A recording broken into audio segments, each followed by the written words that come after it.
94 Walf Sénégal dellu si di leen siyaare mboolem kuy toppal 94 Walf Sénégal seen analyse chronique yi nga xam da leen koy defal saa su nekk ci réew mi ak bitim réew jaajëfal nañ leen siyaar nañ leen way leen di toppal 94 Walf Sénégal voilà xam naa ne nag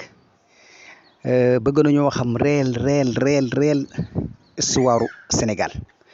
parce que bari na ñoo xam ne dëgg histoire Sénégal ba léegi dafay mel ni dañ koy cof loolu nag soxla nañ ko lool ndax daal mbir yi ni muy demee nii daal vraiment war nañoo xam nag dëgg histoire Sénégal jot na sëkk nit ñi xam nag lan mooy histoire Sénégal voilà ana borom xam-xam yi ana historien yi ana ñi nga xam ne ay borom xam-xam lañ ana ñi nga xam ay gëstukat lañ loolu nañ ñu ko laabiree ngir yàlla ñu xam fi ñu taxaw bu baax a baax ñu mën a demal suñ bopp comme ñëpp parce que loolu la ñëpp di dénoncé ñëpp ko soxla parce que dafa jot sëkk xëy na nag du léegi mën naa doon léegi mën naa bañ a doon léegi mais soxla dañ ko te bis bu ko nit ñi xamee dana nekk loo xam ne ni defaru ko ci lay gën a gaawee kan nañ ci bàyyi xel bu baax a baax réel histoire Sénégal daal war nañ ñu koo wax war nañ koo xam parce que tamit wax dëgg yàlla nekk nañ ay nit ñoo xam ne fi mu toll nii jamono bii ñu toll nii nit ñi dañoo sonn waaw sonn nañ ci coow li sonn nañ ci xiiroo beeg ŋaayoo beeg xam nga wax dëgg yàlla kon loolu jàpp naa ni am na ñoo xam ne ni bëgg nañ koo xam réel Sénégal maanaam réel maanaam histoire réel bi nga xam ne ni moom mooy suñu réew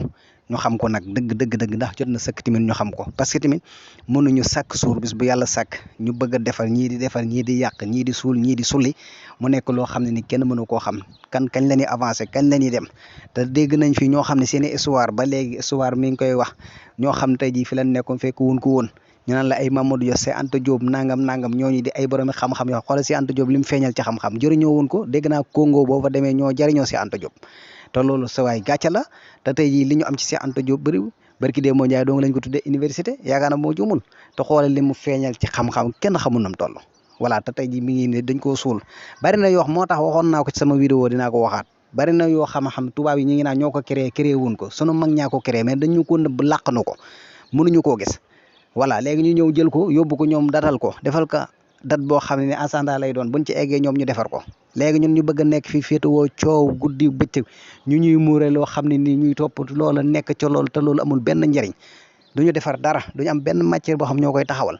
Sénégal du dox ci xam-xam duñu wax ci xam-xam li ñu jàpp ne mooy xam-xam loolu du xam-xam ngeen baal ma wax dëgg yàlla ngeen baal ma parce que tamit wax dëgg yàlla boo xoolee yeneen réew yi ni ñuy avancé ni ñuy doxee ni ñu bëggee xam-xam ni ñuy préparé seeni ndaw ñu teg nag lépp ci cadre dëgg gu wër gu leer mais fi ne dañuy naxante dañuy wër-wërloo nit ñi lii leer lii du leer maanaam daal nekk na loo xam daal du mën maa ko wax sénégalais yi ñoo ko soxla ñi nga xam dañooy dox ci xam-xam bëgg a gëstu bëgg a xam ñoo ko wax ñu ngi leen nuyu di leen seeraat bu baax a baax xam naa ni rek way leen di ànd ak ñun saa su nekk fii ci Fall 94 Walf Sénégal